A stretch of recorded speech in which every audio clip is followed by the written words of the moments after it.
With counseling and therapy, we call it talk therapy. It's a strategy that one can use to really help someone to get a new perspective on life and life's challenges. Historically, it's been problem-focused. In other words, we really try to help people focus on the negative aspects of their life and what's going wrong. But in recent years, there's been a big change to try to listen and focus on what's right with people.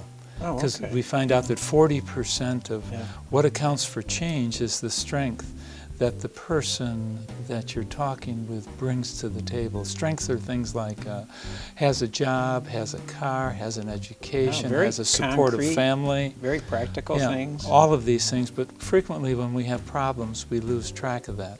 And we don't see the assets that we have that we can use to solve problems. So historically, counseling has involved looking at what's wrong with people.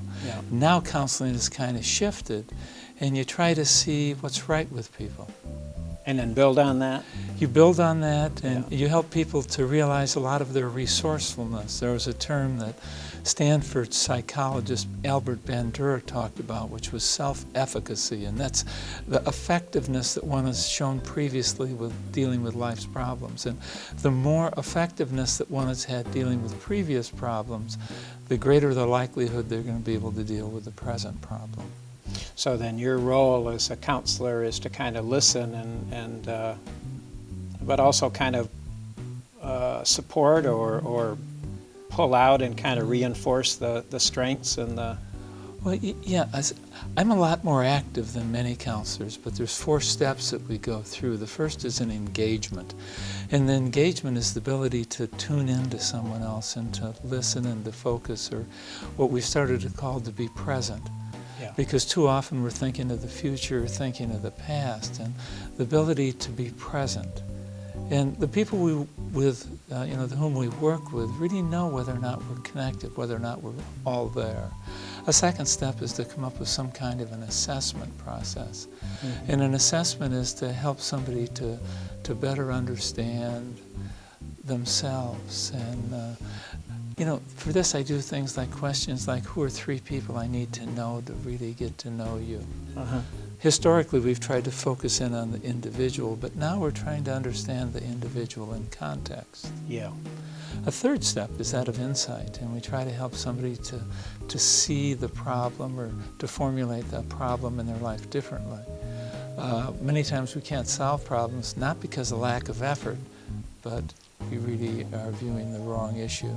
And finally, it's to help people move into some form of action, what they're going to do about the situation in their life. Thinking though, as we're talking so much about communication, of a trip to Africa in which we met with the Bushmen, and the Bushmen said, you guys are great healers from America, how do you heal? And my friend said, we talk. And the chief looked at us and he said, talk, what else do you do?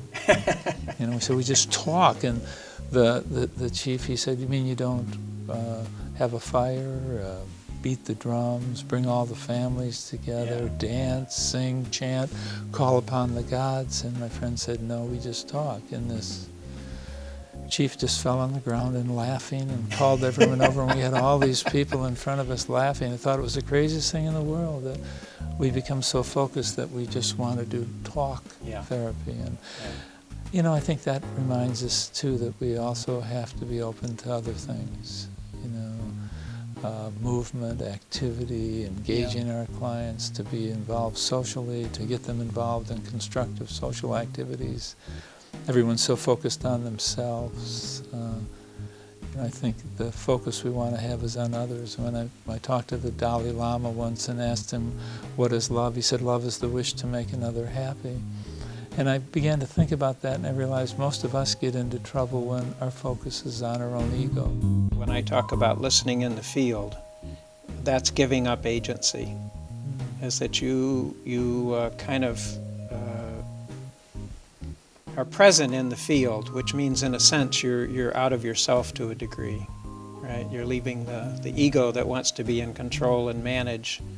And then when you can do that and really be present and listen, that's a gift. And I think people sense that giving, right? Yeah, it's the ability to we have these 1,000 words, as you well know, that go chitter chatter in our mind every moment, to be able to detach from those. We're in a world that's disconnected. We connect artificially. We connect with phones. We connect with computers. We connect with all sorts of, I guess what Bill Moyer calls appliances. and so children are being raised by appliances. We're building houses with backyards with big fences around them. We don't join groups anymore. And so this human ability to connect is really being lost. And we really need to start to practice it in the day-to-day lives that we live. And how to be present all day long is a challenge that I work on. Yeah, no, I think that's really good. And I call the technological communication thin presence. Yeah, very thin presence. You can't be, I think, an effective listener. I heard you say this too, unless you change who you are. You change how you live your life. Some people are more thinking, some people are more feeling, some people are more action-oriented. And it's really important for you, just like if you buy a suit, if you're going to buy a suit of clothes, you have to find something that fits you. I mean, you and I we match pretty well with the kinds of things we like to wear. Yeah. But if I were to give you my coat, it would look awful on you, and I don't know that I could wear your coat. We need a tailor. And that's very much the same thing when we're working with people. We need to tailor our approaches to work with them. If you're somebody who's more narcissistic or more antisocial in your personality, you're going to want to talk about facts. If you're somebody who's more dramatical or histrionic, you're going to want to talk more about feelings. If you're somebody who's more dependent, you're going to want me to tell you what to do. And I could fall into those traps, but I'm not going to help you. So somehow I have to transition you from feelings to thoughts, to dependence to independence, from words to feelings. And we do that in a transition, but it's the way I respond. So you are being dramatical and you're saying, I feel great about that. And I'd say, but what do you think, Mike? Can you tell me your thoughts on this? What are the thoughts that underlie those feelings? Right, and so many people that I see want to fight, they want to argue, they want to do that. And my job, I believe, is to at least let them understand that when that happens, all communication stops. Yeah. We listen just for defensiveness. We don't listen for understanding.